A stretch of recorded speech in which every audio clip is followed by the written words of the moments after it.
गुजरात के सौराष्ट्र काठियावाड़ प्रदेश में धातरवड़ी नदी के किनारे धातरवड़ नामक एक नगर था, जिसके शासक श्री जेठावाड़ा थे और मांगड़ा जी उन्हीं के पुत्र थे। एक दिन धातरवड़ आ रही बारात को छाड़वा बायड़ नामक लुटेरे ने लुटा। इस बात की सूचना मिलते ही जेठा जी उनकी रक्षा हेतु छाड़वा बायड़ से भीड़ गए, किंतु लुटेरों की संख्या अधिक थी और इस वजह से जेठा जी वीर गति को प्राप्त हुए। पति के देहांत के पश्चात उनके धर्मपत्नी अपने पुत्र मांगड़ा को लेकर अपने मायके हुमली गांव आ गए। मांगड़ा जी के मामा भाण जेठवा ने अपने भांजे का सगे पुत्र की भांति लालन पालन किया। धीरे धीरे वर्ष बीतने लगे और मांगड़ा जी वयस्क हो गए। हुमली गांव के पास में पाटण नामक एक छोटा सा नगर था और उस नगर के नगर सेठ की अत्यंत ही स्वरूपवान पुत्री पद्मावती के साथ मांगड़ा जी को प्रेम हो गया। श्री पद्मावती वणिक की पुत्री थे और मांगड़ा जी राजपूत थे, किंतु दोनों के बीच अवश्य ही पूर्व जन्म का कुछ गहरा नाता रहा होगा। इसीलिए इस जन्म में दोनों प्रेम संबंध से बंधे। दिन ब दिन दोनों का प्रेम गाढ़ होता गया। कई बार दोनों एक साथ चौरस यानी चौपाट खेलते थे, किंतु एक दिन हुमली नगर में हाहाकार मच गया। कागवड़ का लुटेरा छाड़वा बायड़ ने हुमली गांव की गायों का अपहरण किया। गांव के सभी युवा हाथ में तलवार और भाले लेकर गौरक्षा के लिए निकल पड़े। भाण जेठवा ने सबसे कहा कि भांजे मांगड़ा को इस बात की भनक भी नहीं लगनी चाहिए। वह मेरे लिए पराया धन है और उनकी रक्षा मेरा प्रथम दायित्व है। उस तरफ दरबार गढ़ में आराम कर रहे मांगड़ा जी की आंखें खुलीं और देखा तो पूरे दरबार गढ़ में सन्नाटा छाया हुआ है। पूरी बात का पता चलते ही हाथ में तलवार लेकर घोड़े पर सवार हुए। हुमली गांव से निकलकर पाटण पहुंचते ही अपनी प्रियतमा पद्मावती को एक बार देखने का विचार आया। संयोगवश पद्मावती भी अपने घर के झरोखे में बैठी थी। मांगड़ा और पद्मावती की आंखें चार हुईं। पद्मावती ने मांगड़ा जी से कहा, चौपाट का खेल तैयार है मांगड़ा, आइए चौपाट की एक एक बाजी लगाते हैं। मांगड़ा जी ने कहा, नहीं पद्मा, मैं गायों की रक्षा हेतु जा रहा हूं और एक राजपूत को यह शोभा नहीं देता।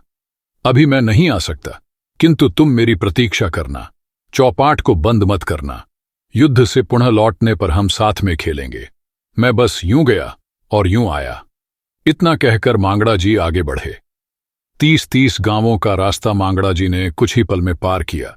हिरण नदी के किनारे पहुंचते ही उन्होंने देखा कि एक वटवृक्ष के नीचे गायों का झुंड खड़ा है और छाड़वा बायड़ एवं भाण जेठवा की फौज के बीच घमासान युद्ध हो रहा है। मांगड़ा जी को देखकर छाड़वा बायड़ ने कहा, युवान, अभी तुम्हारी उम्र ही क्या है, वापस लौट जाओ। अगर तुम्हें कुछ हो गया तो तुम्हारी विधवा मां विलाप करेंगी। किंतु लुटेरों की बात पर ध्यान न देते हुए मांगड़ा जी उन पर टूट पड़े। युद्ध के बीच मांगड़ा जी ने अपनी वीरता का परिचय देते हुए अद्भुत शक्ति प्रदर्शन किया। बहुत लड़े और अंत में गायों की रक्षा की, किंतु छाड़वा बायड़ ने छल से उनकी पीठ पर भाले से प्रहार किया और भाला मांगड़ा जी की छाती चीरते हुए बाहर निकल गया और वीर मांगड़ा जी लड़ते लड़ते वीर गति को प्राप्त हुए। अपने अंतिम समय में उनके मुख पर केवल पद्मावती का ही नाम था। अपने मामा को उन्होंने कहा, मेरी प्रियतमा पद्मा मेरी राह देख रही होगी मामा, उसे मेरा अंतिम प्रणाम कहना। उसे कहिएगा कि मुझे याद करके ज्यादा आंसू न बहाए। दूसरी तरफ पद्मावती मांगड़ा जी की राह देखे झरोखे में बैठी थी। सामने आ रही भाण जेठवा की फौज को देखकर उनकी आंखें हर्ष से चमकी, किंतु उन्होंने देखा कि सबके चेहरे पर उदासी है। 50 पगड़ियों में कहीं भी मांगड़ा जी की पगड़ी नहीं दिख रही। पद्मा ने मन ही मन सोचा, कहीं मुझसे मिलने के लिए वह जानबूझकर तो पीछे नहीं रहे। उतने में उन्होंने देखा कि मांगड़ा जी का घोड़ा अकेले चलकर आ रहा है। पद्मावती को आघात लगा। वह समझ गए कि मांगड़ा जी युद्ध भूमि में ही वीर गति को प्राप्त हुए हैं। भाण जेठवा ने भारी हृदय के साथ पद्मावती से कहा, पुत्री, तुम्हारे प्रीतम ने तुम्हें अंतिम प्रणाम भेजा है। अपने अंतिम क्षण तक मांगड़ा के मुख पर केवल तुम्हारा ही नाम था। यह सुनकर पद्मावती के हृदय पर मानो वज्राघात हुआ। अपने प्रियतम को याद करके वहीं पर गिरकर सीना चीरते हुए विलाप करने लगी। मांगड़ा जी के पार्थिव शरीर का उसी वट के नीचे अग्नि संस्कार किया गया। सती पद्मावती विलाप करती रही। धीरे धीरे समय बीतता गया। अपने प्रियतम के वियोग में विलाप करते करते पद्मावती की हालत बिगड़ती गई। रो रो कर वे अर्ध पागल से हो गए। उनकी यह हालत देखकर उनके माता पिता को चिंता होने लगी। उन्होंने निर्णय लिया कि पद्मावती का विवाह ही इस समस्या का एकमात्र उपाय है। विवाह के पश्चात वह मांगड़ा को भूल जाएंगी। किंतु अर्ध पागल पद्मावती से विवाह करने के लिए कोई तैयार नहीं था। अंततः उनके माता पिता ने एक कुरूप व्यक्ति के साथ पद्मावती का विवाह निश्चित कर दिया। विवाह का समय निकट आ गया। बाराती बारात लेकर आ रहे थे और संयोगवश मांगड़ा जी के चाचा श्री अरसीवाड़ा बारात की रक्षा हेतु उनके साथ चल रहे थे। चलते चलते शाम हो गई और मांगड़ा जी जिस वट वृक्ष के नीचे वीर गति को प्राप्त हुए थे, बारात वहां पहुंची। वट के पास एक वाव यानी सीढ़ियों वाला कुआं था, इसीलिए सबने निर्णय लिया कि आज की रात यहीं पर बिताएंगे।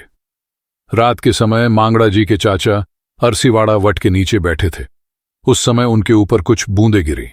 उन्होंने सोचा कि ना ही कोई बादल है और ना ही वर्षा के संकेत, फिर यह बूंदें कैसी और यह इतनी गर्म क्यों है। उन्होंने देखा तो वह बूंदें रक्त की थीं। उन्होंने अपना सिर उठा के ऊपर देखा तो एक युवान वट की डाली पर बैठे रो रहा था। अरसीवाड़ा उसे देखकर स्तब्ध हो गए।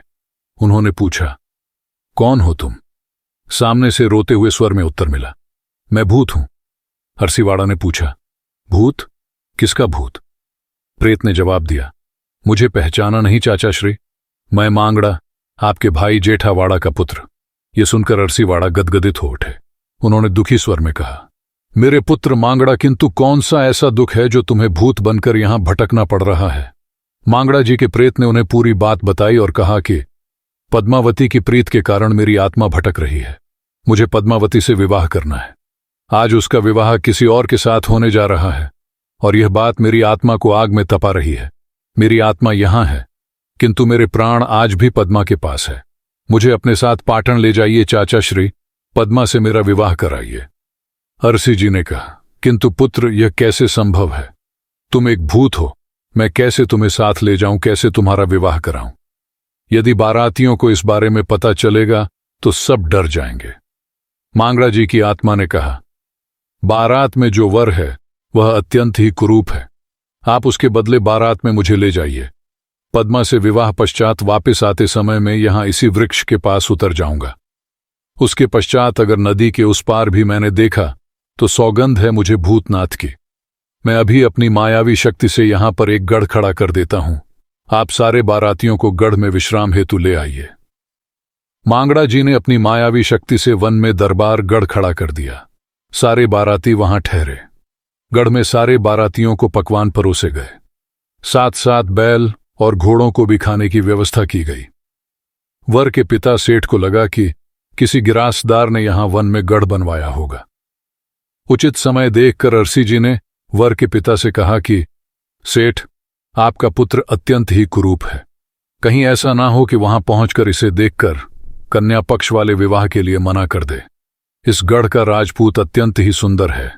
इसे वर बनाकर साथ ले चलते हैं। विवाह संपन्न होने के बाद लौटते समय उसे यहीं उतार देंगे।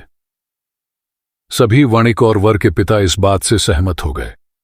मांगड़ा जी ने वर के रूप में तैयार होकर बारात के साथ पद्मावती से विवाह करने के लिए प्रस्थान किया।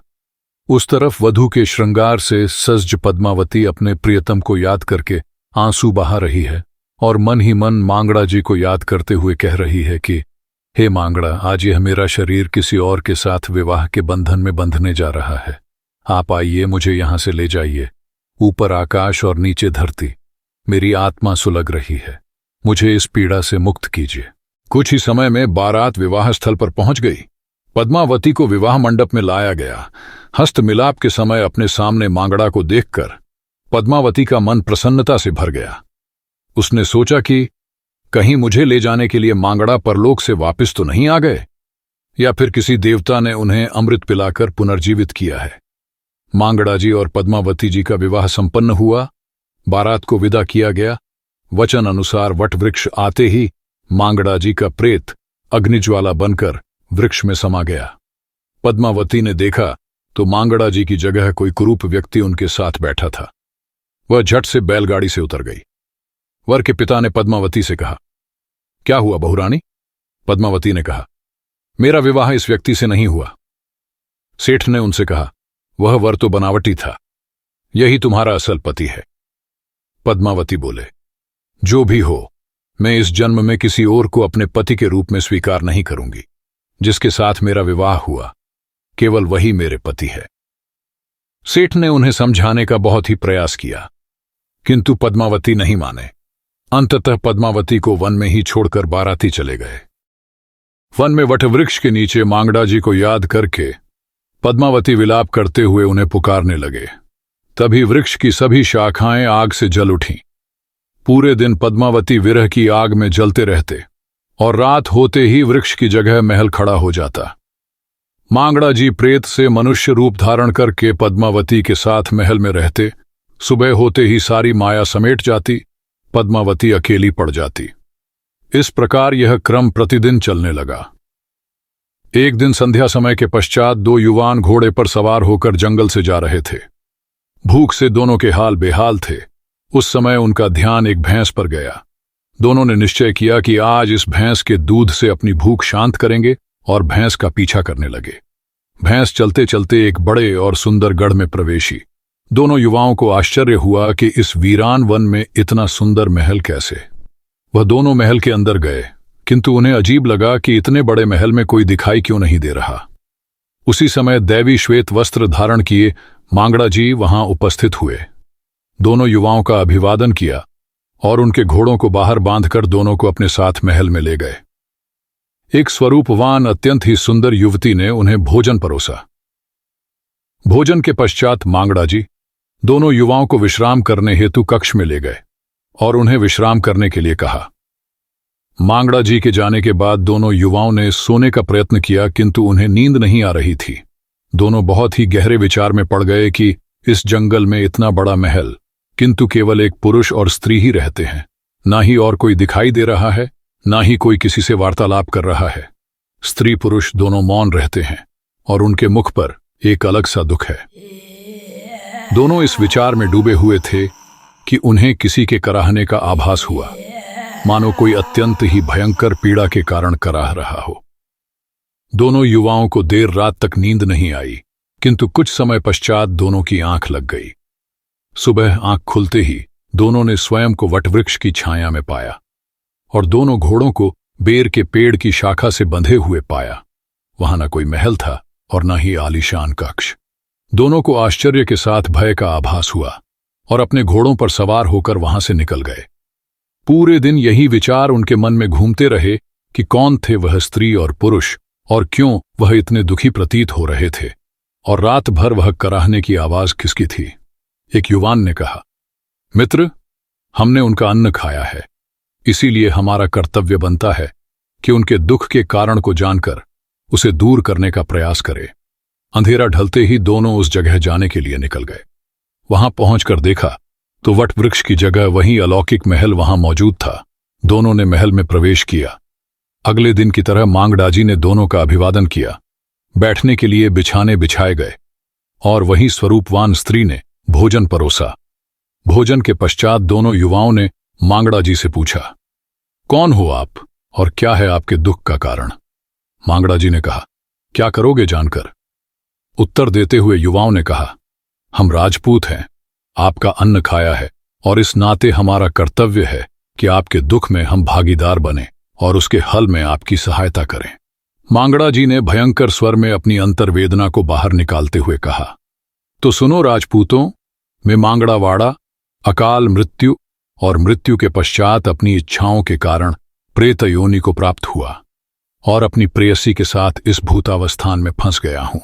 युद्ध के दौरान दुश्मन ने अपने भाले से मेरी पीठ पर प्रहार किया था और उस भाले की नोक का एक टुकड़ा मेरी छाती की हड्डी में फंस गया और वहीं भाले की नोक आज भी मेरे सीने में भयानक पीड़ा के रूप में चुभ रही है और इसी के कारण पूरी रात इस पीड़ा से मैं कराहता रहता हूं।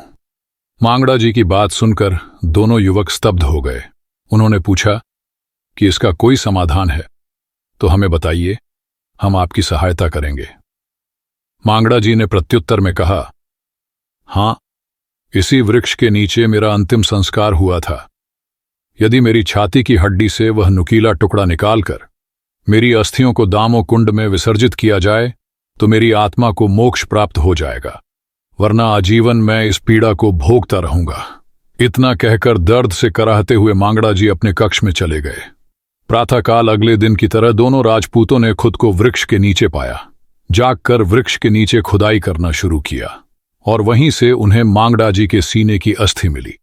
भाले का टुकड़ा निकलते ही मांगड़ा जी के प्रेत को राहत मिली और उनकी अस्थियों को साथ लेकर दोनों राजपूत और पद्मावती जी दामो कुंड गए और पद्मावती जी ने स्वयं अपने हाथों से अस्थियों को दामो कुंड में विसर्जित किया।